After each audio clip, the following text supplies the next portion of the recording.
Saudações a todos. Vamos dar continuidade, então, ao tema que buscamos no livro Espelhos da Alma, uma jornada terapêutica, em que estudiosos abordam os temas trazidos por Joana de Ângeles, dentro da psicologia, à luz da doutrina espírita. Estamos vendo o capítulo 1 em que ela intitula o grupo que se debruçou nesses estudos intitula o contexto e o convite da jornada. Então, dando continuidade, o contexto atual. Embora hoje, mais do que antes, falemos de transição planetária devido ao imperativo de transformação de nosso orbe, Allan Kardec, o eminente codificador, já anunciava esse chamamento desde o início do Espiritismo. Explicita o momento em que nos encontramos enquanto humanidade e os caminhos que devemos traçar rumo à felicidade. Diz ele que não se trata de uma mudança parcial, de uma renovação limitada a certa região ou povo, mas de um movimento universal a se operar no sentido do progresso moral. É preciso, porém, compreender este movimento de transição para não nos atropelarmos e gerarmos maiores prejuízos diante de uma mudança tão grande, como os desavisados que pretendem mudar de casa sem ter a nova morada pronta ou sem estar à altura para residir nela. E o próximo item, então, que eles trazem é o superioridade versus inferioridade. Continuando, então. O planeta Terra é considerado atualmente um mundo de provas e expiações, e sua transição na hierarquia dos mundos já se tem operado mais significativamente há algum tempo, visando a transformá-lo, segundo a classificação espírita, em um mundo de regeneração. Para quem não se recorda, mundo de provas e expiações, que é o mundo em que vivemos ainda, predomina o mal. Na medida em que essa transição vai se efetivando, passa aos poucos, né? É uma transição longa, evidentemente. Passará aos poucos a predominar o bem, porque nos mundos de regeneração ainda existe o mal. Muitas pessoas não entendem, acham que o mundo de regeneração já é o bem. Não, ainda existe o mal, mas o que predomina é o bem. Para elucidar melhor nossa caminhada, vejamos sobre essa hierarquia apresentada por Kardec. Ele ressalta que, embora não se possa fazer uma classificação absoluta, é possível diferenciar os planetas em função do estado em que se acham e da destinação que trazem, e assim poderiam ser divididos. Então, aqui eles vão citar o que Kardec traz na obra básica. Mundos primitivos, destinados às primeiras encarnações da alma humana. Mundos de expiação e provas, onde predomina o mal. Mundos de regeneração, nos quais as almas que ainda têm o que expiar aurem novas forças, repousando das fadigas da luta. Mundos ditosos, onde o bem sobrepuja o mal. Mundos celestes ou divinos, habitações de espíritos depurados, onde exclusivamente reina o bem. Né? Então vamos repetir esses últimos, porque de provas e expiações nós bem conhecemos, porque vivemos, né? E o de regeneração, nos quais as almas que ainda têm o que expiar, então ainda existem expiações, aurem novas forças, repousando das fadigas da luta. Então, passa a ser um mundo muito mais agradável de se viver. Para muitos, sendo um período de repouso das fadigas, né? Porque as próprias expiações que ainda se fizerem necessárias já não são no grau superlativo de um mundo de provas e expiações. Determinadas situações provacionais, expiatórias, já não serão compatíveis com o mundo de regeneração. Por isso que muitos são atraídos e encaminhados para mundos inferiores, onde darão continuidade ao seu processo evolutivo, né? Depois, então, do regeneração, vem mundos ditosos, onde o bem sobrepuja o mal. Aí sim fica definido o bem quase que tomando conta, né? Sobrepujando o mal. E mundos celestes ou divinos, que já é algo que nem imaginamos, né? Ah, habitações de espíritos depurados, onde exclusivamente reina o bem. Em todos os livros do Pentateuco espírita, que são as 5 obras básicas da doutrina, encontramos situações que se referem à inferioridade do nosso planeta. Como essas afirmativas são extremamente claras, vindas da fonte bibliográfica que é a base do Espiritismo, é possível afirmar que a Terra está mais próxima do início do processo evolutivo do que do final. Então, mesmo ela tendo o que para nós significa muito tempo, né, a partir da criação, ainda ela está mais próxima do início do que do final. A lógica nos aponta para isso.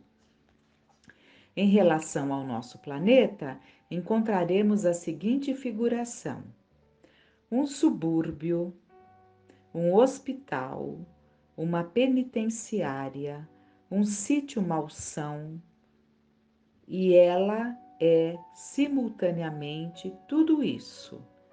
E compreender-se-á por que as aflições sobrelevam-se aos gozos, porquanto não se mandam para o hospital os que se acham com saúde, nem para as casas de correção os que nenhum mal praticaram, nem aos hospitais e às casas de correção se podem ter por lugares de deleite.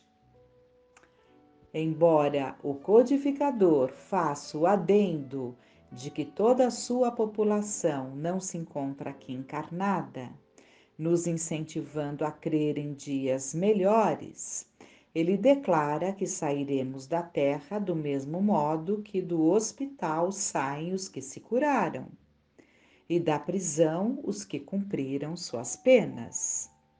Precisamos nos conscientizar de que fazemos parte de um planeta saído da primitividade em candidatura a um novo patamar evolutivo.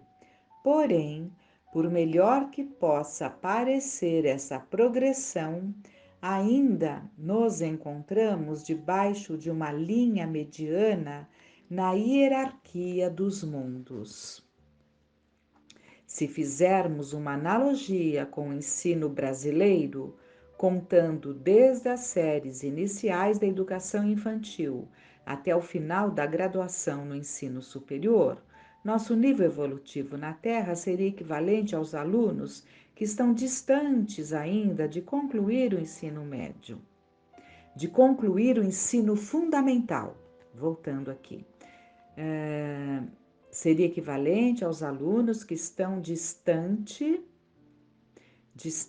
ainda de concluir o ensino fundamental, precisando depois cursar os 3 anos do ensino médio, para então iniciar a faculdade, visando ainda mais alguns anos de empenho para a sua conclusão. A comparação que fazemos é uma provocação proposital que delata nossa limitação moral. Afinal, qual seria a comparação em termos de desenvolvimento de um profissional graduado, que representaria um espírito puro, na última etapa evolutiva dos planetas, com um aluno que se encontra no quinto ou sexto ano do fundamental? A resposta é simples, incomparável. Ao relembrarmos que o principal elemento que caracteriza o grau de evolução de um planeta é o nível evolutivo da maioria dos espíritos que o habitam, podemos constatar, sem sombra de dúvida, a respeito da nossa própria inferioridade. Por isso Kardec diz: tornar-se-á a Terra um paraíso terrestre quando os homens se houverem tornado bons. É isso, né? Embora possa soar estranho ou parecer uma ofensa para aqueles que se creem acima da média, todos nós aqui reencarnados estamos na mesma faixa evolutiva. As diferenças que parecem tão grandes entre uns e outros que compomos o mesmo orbe são aos olhos do universo ínfimas, se analisadas ao longo dos milênios de evolução. Kardec declara, em nota a uma questão, que, segundo os espíritos de todos os globos que compõem nosso sistema planetário, a Terra é daqueles cujos habitantes são menos adiantados física e moralmente. Sem termos a intenção de ferir o orgulho de alguns, pretendemos com esse estudo assumir a inferioridade de todos nós, habitantes da Terra. Isso deve produzir uma grande repercussão em nossa alma, servindo de motivação para nos conhecermos mais, incentivando-nos à verdadeira transformação moral.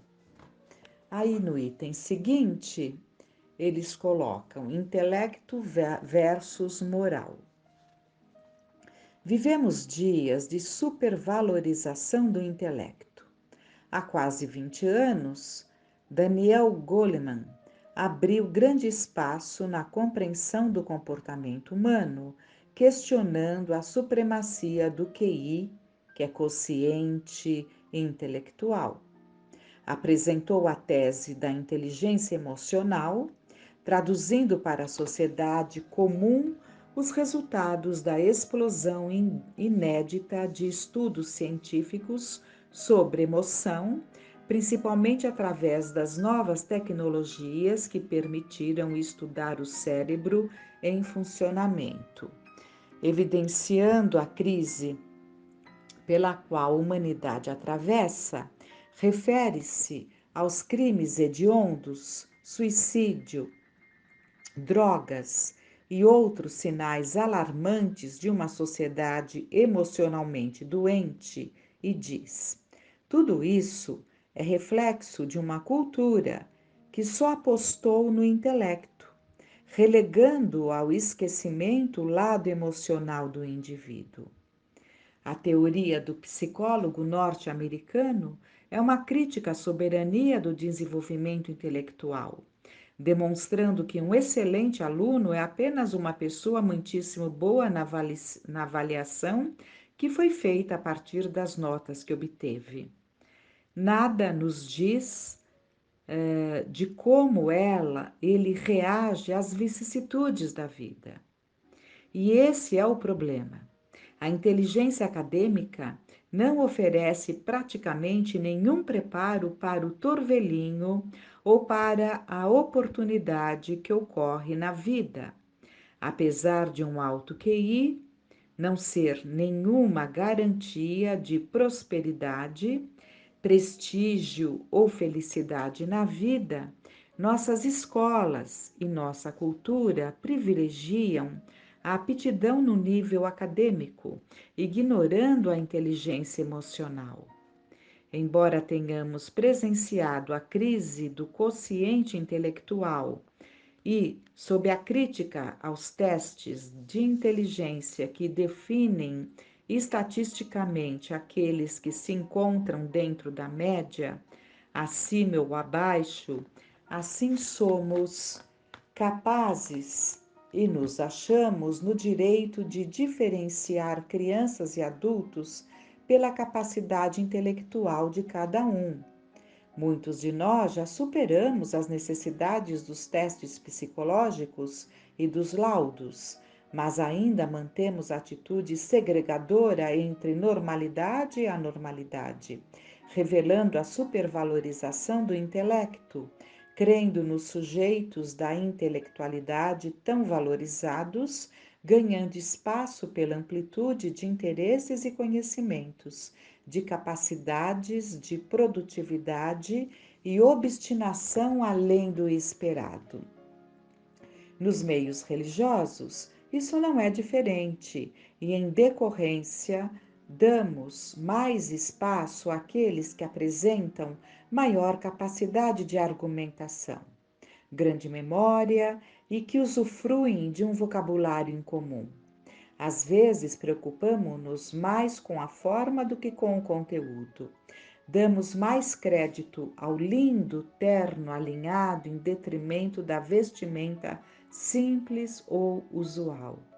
Corremos o risco de valorizar mais os que fazem uso das palavras rebuscadas, dos estudos complexos que beiram a confusão de raciocínio e as orações vazias, mas que, pela exterioridade e apreciação do intelecto, ganha rapidamente admiração entre os demais. O desenvolvimento da inteligência é meritório, sem dúvida, e o Espiritismo reconhece isso grandemente. Porém, o objetivo último da doutrina é a aplicação do raciocínio e da filosofia. É preciso saber que, neste processo, o intelecto serve como base para o desenvolvimento moral, mas não é a finalidade última. O caminho que realmente conduzirá a humanidade à felicidade precisa passar, segundo as palavras do codificador, pela educação. Não por uma educação que tende a fazer homens instruídos, mas pela que tende a fazer homens de bem. Kardec esclarece essa falta de coesão interna através dos casos extremos de pessoas que são muito inteligentes e, ao mesmo tempo, profundamente viciosas. Em A Gênese, encontraremos um verdadeiro tratado sobre a crise da intelectualidade, o que merece algumas citações robustas. No último capítulo da obra, ele diz: a humanidade tem realizado até o presente incontestáveis progressos. O homem, com a sua inteligência, chegaram a resultados que jamais haviam alcançado. Sob o ponto de vista das ciências, das artes e do bem-estar material. Resta-lhes ainda um imenso progresso a realizar, o de fazerem que entre si reinem a caridade, a fraternidade, a solidariedade que lhes assegurem o bem-estar moral. São palavras inquestionáveis, de grande precisão, e ainda declara mais à frente: já não é somente de desenvolver a inteligência o de que os homens necessitam, mas de elevar o sentimento. E em outro momento reforça: o progresso intelectual realizado até o presente, nas mais largas proporções, constitui um grande passo e marca uma primeira fase do avanço geral da humanidade, impotente, porém, eles Ele é para regenerá-la, enquanto o orgulho e o egoísmo dominaram o homem, se servirá dominarem, enquanto o orgulho e o egoísmo dominarem, o homem se servirá de sua inteligência e dos seus conhecimentos para satisfazer as suas paixões e aos seus interesses pessoais. E Joana, poeticamente, nos arrebata.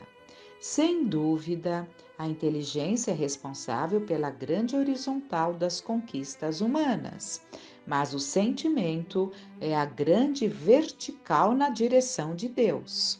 No centro em que se encontram as duas vertentes está o coração pulsando em amor e cantando as glórias do existir.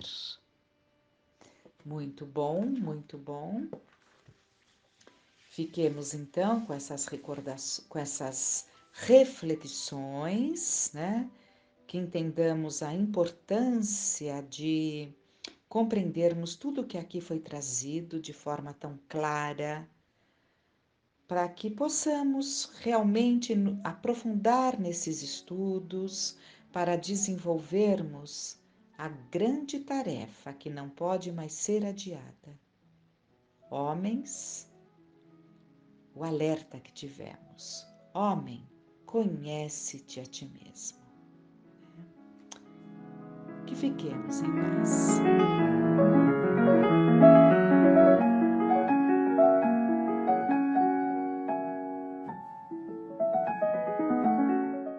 Olá pessoal, tudo bem?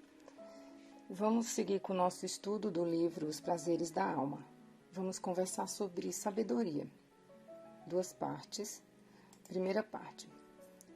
Ter sabedoria consiste em possuir uma leitura de mundo voltada para o senso íntimo, que é a capacidade de receber informações sobre as mudanças no meio, externo ou interno, e de a elas interagir, exprimindo atos e atitudes únicos e originais. O sábio, por ter plena consciência da impossibilidade de possuir o conhecimento absoluto, reconhece com humildade as muitas coisas que ignora, não incorrendo na presunção de tudo saber ou conhecer. Aliás, o orgulho inibe a compreensão de tudo aquilo que se alcança com humildade. A pessoa sábia não se opõe à ação da natureza, mas entra em sintonia e atua juntamente com ela. Todas as leis da natureza são leis divinas, porque Deus é o autor de todas as coisas. Essa é a questão 617 do Livro dos Espíritos, livro 3º, capítulo 1, a lei divina ou natural, item 1, caracteres da lei natural. O que as leis divinas abrangem? Referem-se a algo mais do que a conduta moral? Todas as leis da natureza são leis divinas, pois Deus é o autor de todas as coisas. O sábio estuda as leis da matéria, o homem de bem as da alma e as segue. A pessoa sábia, quando desprezamos nossa fonte de sabedoria interior, propriedade inata de todos nós, rejeitamos parte importante de nossa realidade interna, porquanto as leis de Deus estão escritas na consciência. E essa é outra questão do Livro dos Espíritos, do mesmo item, 621, onde está escrita a lei de Deus? Na consciência. A expressão consciência, aqui utilizada pelos guias da humanidade, tem a mesma significação de espírito, pois se as leis divinas estivessem simplesmente na área consciencial do ego, responsável pelas sensações, percepções, emoções e motivações, não teríamos maiores dificuldades de compreendê-las ou aplicá-las. Ao ignorarmos o potencial em nossa intimidade, nosso campo de visão existencial fica obscuro e distorcido, e não conseguimos nos firmar perante a existência. O sábio tem plena certeza de que é soberano e escravo do próprio destino, senhor supremo de seus atos e prisioneiro de seus efeitos compulsórios. Os grandes educadores da humanidade são considerados homens de sabedoria.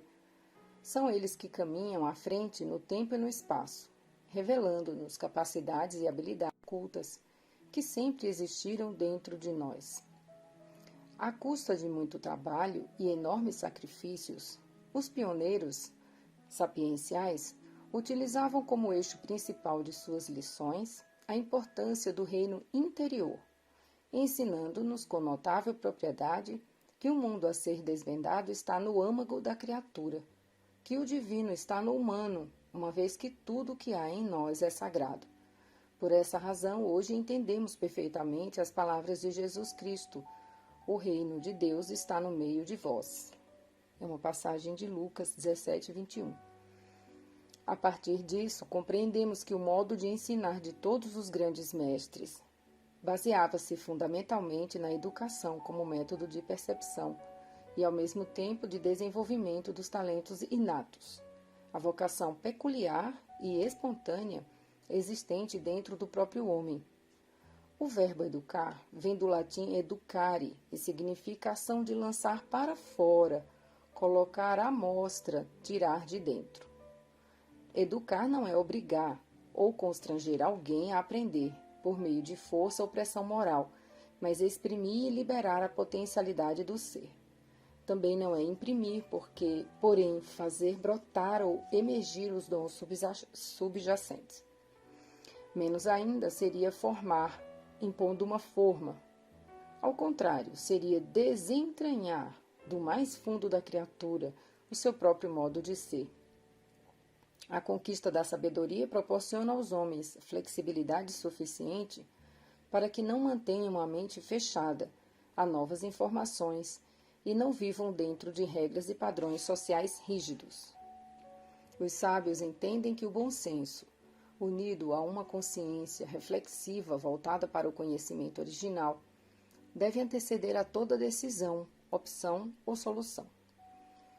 Eles não deixam que instruções, classificações e análises acumuladas no decurso dos tempos sufoquem a sabedoria primitiva contida na própria alma. A propósito, as regras injustas da sociedade e as religiões fundamentalistas, presas a modelos rigorosos e a severos padrões de pensamento, funcionam como autênticos entraves à sabedoria interior. Os sábios aprenderam que muitas vezes os procedimentos e hábitos de uma época repercutem de tal forma sobre as pessoas que elas passam a vê-los primeiramente como normas ou regras sociais, depois ao longo dos séculos como valores e condutas morais, chegando por fim ao ponto de considerá-los como leis ou ordens divinas. O Criador não estabeleceu leis que em outras épocas, ele próprio teria proibido. Seria bom lembrarmos que as concepções e ideias sofrem interferência dos fatores tempo e espaço. As pessoas diferem em seus conceitos sobre os costumes, modo de pensar e agir característico de indivíduo, grupo social, povo, nação, porque eles são constantemente reavaliados e renovados através do tempo e das sociedades humanas. Deus não pode se enganar. Os homens é que são obrigados a mudar suas leis porque são imperfeitas. As leis de Deus são perfeitas. A harmonia que rege o universo material e o universo moral está fundada sobre as leis que Deus estabeleceu para toda a eternidade. Essa foi a resposta à questão 616 do Livro dos Espíritos, ainda no livro 3º, As Leis Morais, capítulo 1, a Lei Divina ou Natural. Deus teria prescrito aos homens, numa época, aquilo que lhes proibiria em outra? E aí, repetindo, Deus não se engana. Os homens é que são obrigados a modificar as suas leis, que são imperfeitas, mas as leis de Deus são perfeitas. A harmonia que regula o universo material e o universo moral se funda nas leis que Deus estabeleceu por toda a eternidade. As leis elitistas são transitórias porque foram criadas pelo prestígio de um grupo social ou pelo domínio de um povo ou nação em determinada época. Todavia, são constantes e imutáveis as leis que Deus estabeleceu para toda a eternidade. Ter sabedoria consiste em possuir uma leitura de mundo voltada para o senso íntimo, a capacidade de receber informações sobre as mudanças no meio externo ou interno, e de a elas interagir, exprimindo atos e atitudes únicos e originais. Cada indivíduo possui um canal sapiencial, que pode entrar em sintonia com a fonte abundante da sabedoria universal. O sábio tem a capacidade de se autogovernar, uma vez que, ao penetrar na essência das coisas, analisa-as e sintetiza-as sem pré-julgamentos, utilizando somente a própria coerência e a autenticidade provenientes de seu reino interior. Dessa primeira parte, eu destacaria a frase seguinte: os grandes educadores da humanidade são considerados homens de sabedoria. São eles que caminham à frente no tempo e no espaço, revelando-nos capacidades e habilidades ocultas que sempre existiram dentro de nós. À custa de muito trabalho e enormes sacrifícios, esses pioneiros utilizavam como eixo principal de suas lições a importância do reino interior. Segunda parte. O saber implica a facilidade de elaborar ideias simples para explicar coisas aparentemente complexas, utilizando-se os recursos fecundos e inspirativos do universo interior. Há séculos, os grandes pensadores e filósofos vêm nos ensinando que o autoconhecimento é a base primordial para alcançarmos a verdadeira sabedoria. Mas para saber realmente quem somos, precisamos mergulhar nas profundezas do ser e buscar a sabedoria existente em nosso mundo íntimo. Se fomos criados por Deus e se Ele colocou em nós a sua marca, a ideia de Deus é inata no homem. Ao nascermos, já trazemos como herança a marca divina. Vem a questão 6 do Livro dos Espíritos, do livro 1, as causas primárias, capítulo 1, Deus, item 2, provas da existência de Deus. O sentimento íntimo da existência de Deus que trazemos conosco não seria o efeito da educação e o produto de ideias adquiridas? Se assim fosse, por que os vossos selvagens também teriam esse sentimento? E uma nota. Se o sentimento da existência de um ser supremo não fosse mais que o produto de um ensinamento, não seria universal e nem existiria, como as nações científicas, senão entre os que tivessem podido receber esse ensinamento. A onipresença do Criador abrange todo o universo, manifestando-se em todas as suas criaturas e criações. Portanto, o passo fundamental para entrarmos em contato com o verdadeiro saber é tomarmos consciência de que Deus está em nós. Somos deuses em potencial, conforme a expressão evangélica. Ser sábio não se fundamenta apenas no grau de informação ou de conhecimento que temos sobre a vida terrena. Nem sempre indivíduos requintados e instruídos são portadores de senso íntimo bem desenvolvido ou de alto nível de discernimento. Não devemos confundir cultura ou instrução com sabedoria. Muitas pessoas cultas não são sábias, apesar de ostentarem um ar de superioridade intelectual. Não distinguir instrução de sabedoria é como não diferenciar diamantes de contas de vidro. A espiritualidade superior nos estimula a manter contato profundo e significativo com nossa força interna, a fim de que possamos nos familiarizar com a voz da consciência. O saber implica a facilidade de elaborar ideias simples para explicar coisas aparentemente complexas, utilizando-se os recursos fecundos e inspirativos do universo interior. O conhecimento do sábio provém do mundo silencioso. É no silêncio que a introspecção enlaça o santuário da sabedoria. Quem mais conhece, menos alarde faz. Quem pouco conhece, faz muito estardalhaço. Precisamos adquirir o hábito de dedicar algum tempo ao silêncio da meditação, uma vez que o olho interior nos proporciona inúmeras formas de percepção, nós próprios, o mundo, a natureza e Deus. Enfim, ver o fundo e não apenas a superfície das coisas. A sabedoria está igualmente ligada à forma como notamos a sutileza do mecanismo cíclico que move o universo. Nele, tudo obedece a um ritmo natural. A raiz de nossa evolução corporal, espiritual, está fincada nas íntimas relações com a natureza. Se nos observarmos mais atentamente, veremos que somos parte dela. O fluxo da vida faz com que tudo se realize num reciclar constante e periódico. Nos pequenos seres, ela repete em menor escala o magnífico e imensurável movimento cósmico.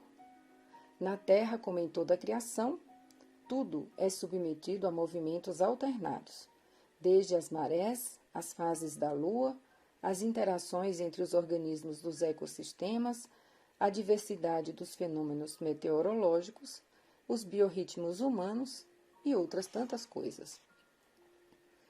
Quando admitimos o conjunto das forças que movem e animam a evolução da vida, começamos a perceber o dinâmico e sábio processo da ritmicidade que existe dentro e fora de nós.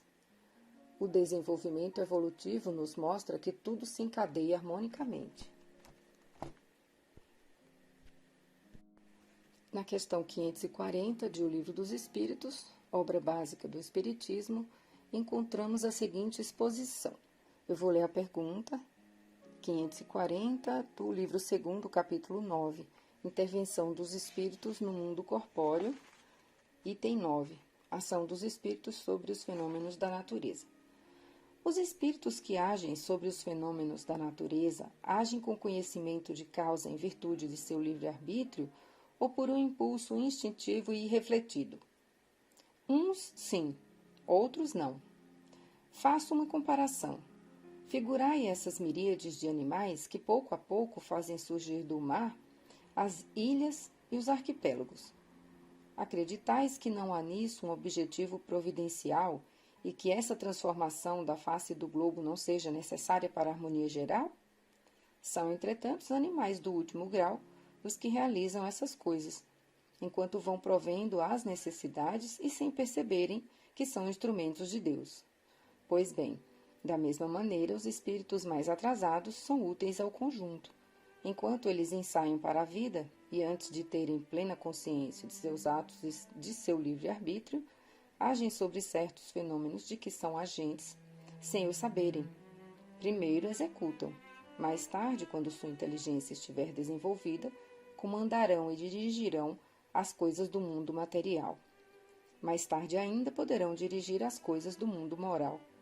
É assim que tudo serve, tudo se encadeia na natureza, desde o átomo primitivo até o arcanjo, pois ele mesmo começou pelo átomo. Admirável lei de harmonia, de que o vosso espírito limitado ainda não pode abranger o conjunto.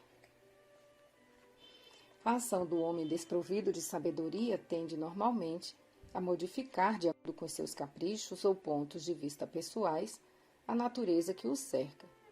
Desse modo, as atitudes dele resultam num desgaste inútil de suas forças físicas e intelectuais e numa agitação desnecessária sem qualquer possibilidade de atingir a meta pretendida. Ao contrário do homem sábio, que não se opõe à ação da natureza, mas entra em sintonia com ela, realizando e atuando em seu favor. A criatura humana intelectualizada desenvolve-se no sentido horizontal, enquanto a verdadeiramente sábia transcende no sentido vertical. O sábio é aquele que desenvolveu a capacidade sapiencial de comparar, avaliar e ponderar as ideias com a precisão dos cientistas, com a generosidade dos benfeitores, com a sensibilidade dos poetas, com o bom senso dos filósofos, com a naturalidade de crianças e com o desprendimento dos que amam sem condições. E vou destacar aqui da primeira parte, não devemos confundir cultura ou instrução com sabedoria. É só nos lembrarmos de quantas vezes algumas crianças podem fazer perguntas ou fazer colocações muito mais profundas do que sua idade cronológica permitiria. Então, uma pessoa sem instrução formal pode nos dar um conselho, um ensinamento que pode mudar a nossa percepção da vida. Outra frase aqui seria: quem mais conhece, menos alarde faz. A gente precisa ter muito cuidado com pseudo-sábios. E por último aqui, na Terra, como em toda a criação, tudo é submetido a movimentos alternados, desde as marés, as fases da Lua, as interações entre os organismos dos ecossistemas, a diversidade dos fenômenos meteorológicos, os biorritmos humanos e outras tantas coisas. E precisamos parar um pouco, todos os dias, para observar melhor a natureza, para observar nossos ritmos internos, para observar essas interações, e aí a gente vai ter certeza da grandiosidade do que Deus construiu e nos deu. Uma boa semana a todos.